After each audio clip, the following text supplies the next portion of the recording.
जो शुरुआती रुझान आ रहे हैं उससे लेकर?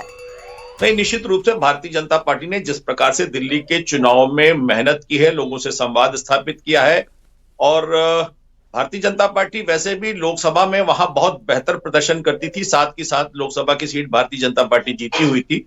वहां पे जो विपक्ष है वो केजरीवाल जी का जो चेहरा है, केजरीवाल जी ने लोकसभा के चुनाव में ही कहा था, वो जेल से बाहर आए थे, उन्होंने कहा था कि अगर आपको लगता है कि मैं ईमानदार हूं तो मेरे पक्ष में वोट दीजिए और भारतीय जनता पार्टी को हराइए। जनता ने तभी अपना विश्वास व्यक्त कर दिया था। और देखिए, आम आदमी पार्टी को सबसे बड़ा जो झटका लग रहा है वो उनके बड़े चेहरों से ही लग रहा है। तो मुझे लगता है कि जो राजनीति के अंदर बदलाव की बात को लेकर आए थे, जो राजनीति में स्वच्छता की बात करते थे, जो राजनीति को बेहतर बनाने की बात करते थे, वो राजनीति के दलदल में इतने ज्यादा फंस गए कि शराब जैसे कांड में फंस गए। उन्होंने किस प्रकार से अपने घर को बेमिसाल महल में तब्दील कर दिया। मुझको लगता है कि आदर्श की बात करने वाले लोग जब धरातल पर जनता की अपेक्षाओं पर खरे नहीं उतरते तो इसी प्रकार के परिणाम आते हैं कि वो न स्वयं हारते हैं बल्कि अपनी पार्टी को भी गर्त में ले जाते हैं। ये राजनीति में सबक है जो सारे राजनीतिक लोगों को समझना चाहिए। जनता के विश्वास पर खरे उतरना चाहिए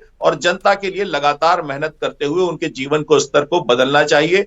कथनी और करनी में अंतर नहीं होना चाहिए। और मुझे लगता है कि यही संदेश है जो दिल्ली से निकल रहा है। एक बहुत बेहतर अपने शब्दों पर ध्यान देना चाहिए। जो कहते थे कि हम अपने बच्चों की भी कसम खाते हैं, कांग्रेस से समझौता नहीं करेंगे, लगातार इस प्रकार की बात करते थे। जनता ने बिल्कुल देखिए, और इस वक्त हम आपको टैली दिखा रहे हैं, ये फासला लगातार बढ़ता चला जा रहा है। अभी हालांकि 10 से 11 सीटों का फासला है। आप जो है वो 10 सीटों पर शुरुआती रुझान में आगे है और बीजेपी 21 सीटों पर आगे चल रही है। लेकिन मिल्कीपुर में इस वक्त क्या चल रहा है, बातचीत करने के लिए संकेत हमारे साथ जुड़ गए हैं। संकेत, क्या वहां से किसी तरह की कोई खबर, कौन आगे कौन पीछे, क्या खबर देंगे वहां से? बिल्कुल, देखिए, मिल्कीपुर उपचुनाव की जो काउंटिंग है वो शुरू हो चुकी है और अभी पोस्टल बैलेट की काउंटिंग जारी है और उसके बाद जो काउंटिंग है वो 30 राउंड की काउंटिंग होनी है।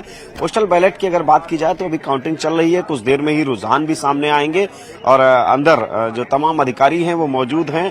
काउंटिंग पोस्टल बैलेट की लगातार जारी है और जिस तरीके से भारतीय जनता पार्टी और समाजवादी पार्टी की टक्कर इस मिल्कीपुर उपचुनाव की सीट पर है, अयोध्या लोकसभा क्षेत्र में ये सीट आती है, तो जाहिर सी बात है कि दोनों पार्टियों की कोशिश है कि सीट को हर हाल में जीता जाए। लेकिन अभी की जो अगर काउंटिंग के लिहाज से बात की जाए तो पोस्टल बैलेट की काउंटिंग जारी है। कुछ देर में रुझान आएंगे और उसके बाद 30 राउंड की काउंटिंग होगी। कितनी देर में ऐसे संकेत, क्या अंदर से क्या सूचना मिल रही है, कितनी देर में ये पता लग जाएगा और जो नंबर्स हैं वो आने लगेंगे? बिल्कुल, कुछ ही क्षणों में ये सूचना मिलेगी। दरअसल पोस्टल बैलेट की काउंटिंग लगातार जारी है। उपचुनाव पर भी सबकी निगाहें हैं। ये भी बड़ा हाई प्रोफाइल सीट है उत्तर प्रदेश में और बीजेपी और एसपी ने इस पर मतलब क्या बोले, साख का सवाल उन्होंने अपना बना दिया है इसे। बिल्कुल, जाहिर सी बात है कि जो ये सीट है वाकई हॉट सीट है। दरअसल अयोध्या लोकसभा क्षेत्र में ये सीट आती है और एक तरीके से भारतीय जनता पार्टी के लिए ये एक बड़ा सियासी गढ़ रहा है भारतीय जनता पार्टी का। और जिस तरीके से लोकसभा चुनाव में बीजेपी ने यहाँ की लोकसभा की सीट हारी थी, तो ऐसे में अब बीजेपी मिल्कीपुर उपचुनाव बीजेपी के लिए साख का सवाल है और बीजेपी ने उसी अंदाज में तैयारी भी की थी। आज गिनती पोस्टल बैलेट की जारी है, नतीजों का दिन है। पोस्टल बैलेट के रुझान कुछ देर में आ जाएंगे। हम एक तस्वीर दिखा देते हैं। जो तस्वीर है ये हम बिल्कुल काउंटिंग स्थल के ही पास हैं। आप देख सकते हैं ये तमाम जो एजेंट हैं, जो तमाम अंदर इस पूरी प्रक्रिया में शामिल हैं, वो लोग जा रहे हैं। काउंटिंग जारी है। पोस्टल बैलेट की काउंटिंग अभी हो रही है और इसके बाद जो 30 राउंड की काउंटिंग होनी है, रुझान कुछ देर में ही पोस्टल बैलेट के आने शुरू हो जाएंगे और माना यह जा रहा है कि 11 बजे तक काफी कुछ स्थिति साफ हो जाएगी। ये तस्वीरों में आप देख सकते हैं जो अधिकारी हैं वो अंदर मौजूद हैं परिसर में और यहाँ पर जो यहाँ के जिलाधिकारी हैं वो भी अंदर ही मौजूद हैं। तमाम जो अफसर हैं वो अंदर मौजूद हैं। पूरी तरीके से काउंटिंग की जारी है। पोस्टल बैलेट की काउंटिंग हो रही है इस समय, और उसमें दिव्यांग मतदाता और जो 85 साल के ऊपर के जो मतदाता हैं, तो ऐसे मतदाताओं के भी जो वोटों की गिनती है वो लगातार जारी है। पोस्टल बैलेट की गिनती चल रही है। रुझान कुछ देर में ही आने वाले हैं, उसी का इंतजार है हर किसी को। और पोस्टल बैलेट के रुझान आने के बाद पोस्टल बैलेट की जब गिनती खत्म होगी उसके बाद काउंटिंग शुरू होगी। 30 राउंड की काउंटिंग है। 10 से 11 बजे के बीच में चलिए 10 से 11 बजे के बाद स्थिति वहां पर स्पष्ट होनी शुरू हो जाएगी। ये पता चल जाएगा कौन आगे कौन पीछे। लेकिन इस वक्त दिल्ली में जो बीजेपी है वो लगातार बढ़त बनाए हुए है। शुरुआती रुझान 34 सीटों पर आए। 70 में से 34 सीटों पर शुरुआती रुझान है। अब 35 सीट हो गए हैं, जिसमें बीजेपी 24 सीटों पर इस वक्त आगे चल रही है शुरुआती रुझान में। वहीं 12 सीटों पर आप देखिए फासला धीरे धीरे आप और बीजेपी में बढ़ता चला जा रहा है। कांग्रेस एक सीट को थामकर उस पर बढ़त लगातार बनाए हुई है। तो ये खबर हम आपको दिखा रहे हैं। इस वक्त हमारे साथ मनीष अग्रवाल, राजनीतिक विश्लेषक, जो कि लखनऊ से जुड़े हुए हैं।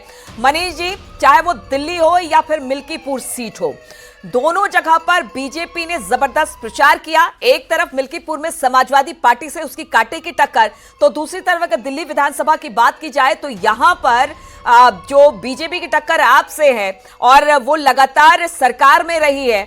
अब दोनों जगह पर, एक जगह पे तो अभी चीजें स्पष्ट नहीं हुई है, मिल्कीपुर में अभी रुझान आने शुरू नहीं हुए हैं, लेकिन दिल्ली से अच्छी खबर आ रही है। आपको क्या लगता है यहां पर क्या ये जो अंतर अभी बना हुआ है 10 से 12 सीटों का, ये इसी तरह से रहेगा? दिल्ली के रुझानों को देखते हुए लगता है कि आज दिल्ली में बीजेपी की पूर्ण बहुमत की सरकार बनने की ओर अग्रसर है। और आज भारत में सबसे बड़े पॉलिटिकल स्टार्टअप, जिसका नाम आम आदमी पार्टी था, आज उसका निर्णय आ जाएगा कि वो पॉलिटिकल स्टार्टअप अभी चल रहा है या नहीं चल रहा। वो सबसे सक्सेसफुल पॉलिटिकल स्टार्टअप है भारत का, लेकिन आज ऐसा लगता है कि ये सबसे सक्सेसफुल पॉलिटिकल स्टार्टअप जो है फेल हो जाएगा। दूसरी चीज हमें ये देखना होगी कि जो प्रधानमंत्री मोदी जी की गारंटी है वो केजरीवाल की गारंटी पे हावी पड़ रही है। प्रधानमंत्री मोदी जी ने इस बार जैसे रैली में चीजों को ओन करा, उन्होंने कहा कि सारी पुरानी योजनाएं चलती रहेंगी और मेरी ये गारंटी है कि जो हम वादा कर रहे हैं वो हम आपको डिलीवर करेंगे। तो जनता का विश्वास उस तरफ ज्यादा दिख रहा है। तीसरी चीज हमें ये देखना पड़ेगा कि आम आदमी पार्टी जो है एक संगठन के रूप में इस बार काम नहीं कर पाई जैसे वो काम करती थी। उनका कैडर जो है उस तरीके से मोबिलाइज नहीं हो पाया जैसे बीजेपी का कैडर था। बीजेपी की ग्राउंड वर्किंग ज्यादा स्ट्रांग थी। आरएसएस ने जिस तरीके से छोटी छोटी बैठकें करी, ऐसी सूचना आ रही है कि 50,000 से ज्यादा बैठकें करी। तो बीजेपी ने लोकसभा चुनाव के बाद से ही जो ग्राउंड वर्क शुरू करा था उसका नतीजा अब हमें आता हुआ दिख रहा है, जो आज तो चुनाव के रिजल्ट के रूप में आ रहा है। जिस तरह से आपने बड़ी अच्छी बात कही कि पॉलिटिकल स्टार्टअप के तौर पर आपको देखा जाता है और आज वही आप पीछे चल रही है। उन्होंने बहुत सारे वादे किए थे, अच्छे एजुकेशन की, फ्री एजुकेशन, अच्छे एजुकेशन की बात की, बसों में महिलाओं को फ्री में सफर करवाया, बिजली पानी फ्री करवाई। तो क्या लगता है कि कहीं ना कहीं जो अरविंद केजरीवाल